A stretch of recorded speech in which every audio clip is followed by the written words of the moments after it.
প্রিয় দর্শক, স্বাগতম। পৃথিবীতে হয়তো একটি দেশও খুঁজে পাওয়া যাবে না যে দেশে সড়ক দুর্ঘটনা ঘটে না। কিন্তু আমাদের দেশে সড়ক দুর্ঘটনা একটি নিত্য নৈমিত্তিক ব্যাপার হয়ে দাঁড়িয়েছে। প্রতিদিনই আমরা গণমাধ্যমে এক বা একাধিক সড়ক দুর্ঘটনার খবর পড়ছি, শুনছি। এক সময় ছিল যখন একজন মারা গেল সড়ক দুর্ঘটনায়, আমাদের জাতীয় গণমাধ্যমে ফলাও করে প্রকাশিত হতো বা প্রচারিত হতো। কিন্তু এখন তেমনটি হচ্ছে না, কারণ এই সড়ক দুর্ঘটনা আমাদের অনেকটা গা সহা হয়ে গেছে, যে কারণে আমাদেরকে তেমন একটা নাড়া দেয় না। তবে কিছু কিছু ঘটনা আমাদেরকে প্রচন্ড ভাবে নাড়া দেয়, আমাদের বিবেককে তাড়িত করে। আমরা কষ্ট পাই, ব্যথিত হই, প্রতিবাদ করি, শোক প্রকাশ করি। আমরা আলোচনা করি, পর্যালোচনা করি, পরামর্শ দেই, সরকারের পক্ষ থেকে নানা ধরনের আশ্বাস দেওয়া হয়। এই যেমন গত শুক্রবারে সিলেট ঢাকা মহাসড়কে যে দুর্ঘটনা ঘটল, সেই দুর্ঘটনায় যে 9 জন নিহত হয়েছেন তাদের পরিবারগুলোকে 5 লাখ টাকা করে সরকারের পক্ষ থেকে অনুদান দেওয়া হচ্ছে। আর যারা আহত হয়েছেন তাদেরকে 1 লাখ থেকে 3 লাখ টাকা পর্যন্ত অনুদান দেওয়া হচ্ছে।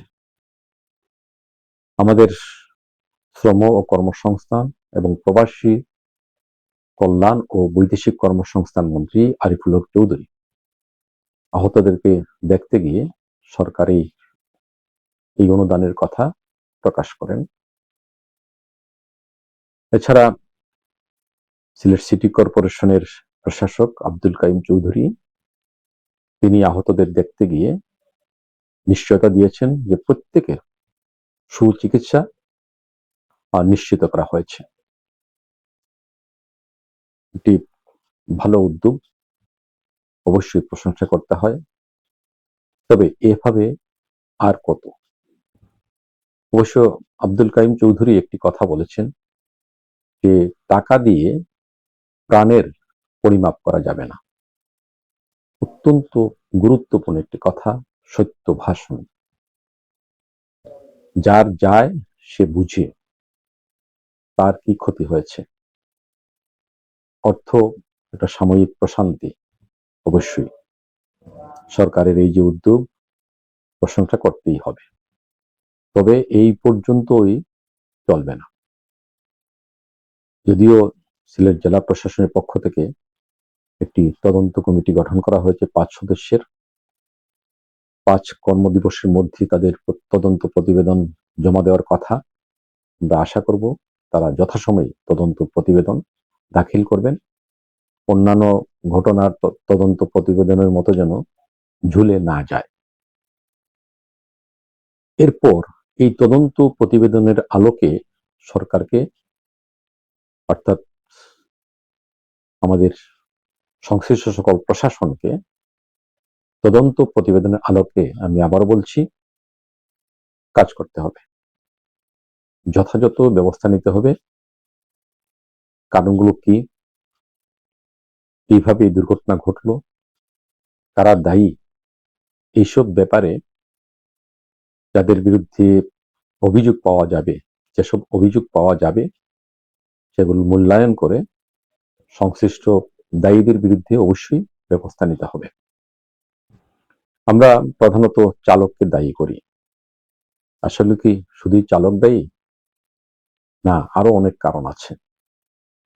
চালক তো অবশ্যই দায়ী, তবে অন্য যে কারণ আছে, যেমন চলাচলের অনুপযুক্ত গাড়ি, তারপরে আছে সড়কের নানা ঝুঁকিপূর্ণ বাঁক,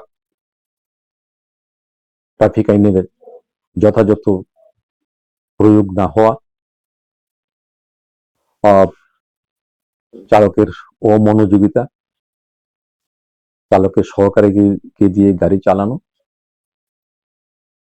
লাইসেন্স প্রদানের অনিয়ম, এইসব বিষয়েও খতিয়ে দেখতে হবে। এর সাথে আরো একটি কাজ করতে হবে, যেটা হচ্ছে জনসচেতনতা সৃষ্টি।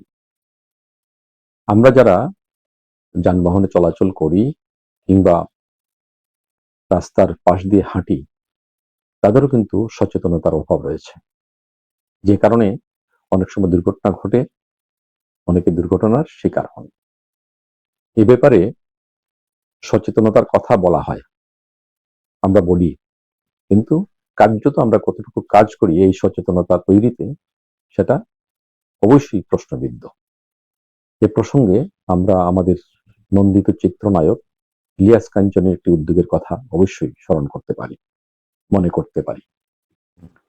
তার সহধর্মিণীকে হারানোর পর সড়ক দুর্ঘটনায় তিনি নিরাপদ সড়ক চাই নামে একটি আন্দোলন গড়ে তোলেন, যার মাধ্যমে সারা দেশে বেশ কার্যক্রম পরিচালিত হয়। কিন্তু অন্যান্য সংগঠনের মতোই এক পর্যায়ে সেই সংগঠনটিও প্রায় নিষ্ক্রিয় হয়ে পড়ে। তার উপর ইলিয়াস কাঞ্চন অসুস্থ হয়ে অনেকদিন দেশের বাইরে ছিলেন, সম্প্রতি দেশে এসেছেন। এসে তিনি তার সংগঠনটির কার্যক্রম বা সংগঠনটিকে জাতির হাতে তুলে দিয়েছেন। এই সংগঠনটির পাশাপাশি আরো কিছু সংগঠনের প্রয়োজন, একা এক সংগঠনের পক্ষে সবকিছু করা সম্ভব নয়। ঠিক একইভাবে এই সংগঠনগুলোর পাশে এসে দাঁড়াতে হবে সরকারকে, দাঁড়াতে হবে সমাজের যারা সচেতন আছেন, বিভিন্ন পেশার মানুষ, তাদেরকে।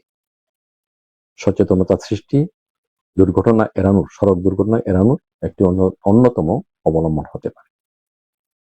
সড়ক দুর্ঘটনা একেবারে বন্ধ হবে বলা যাবে না, তবে অনেকটাই কমিয়ে আনা সম্ভব হবে, এটা নিশ্চিত করে বলা যায়। তাহলে আসুন আমরা এই কাজটুকু করি সবাই মিলে, সরকার এবং আমরা যারা আছি, এদেশের মানুষ সবাই মিলে চেষ্টা করি, উদ্যোগী হই, কাজ করি, তাহলে আমাদের দেশেও সড়ক দুর্ঘটনা অনেক কমে আসবে। আসুন আমরা সড়ক দুর্ঘটনা রোধে, নিরাপদ সড়ক সৃষ্টিতে সবাই মিলে ঝাঁপিয়ে পড়ি। সবাই ভালো থাকুন, সুস্থ থাকুন।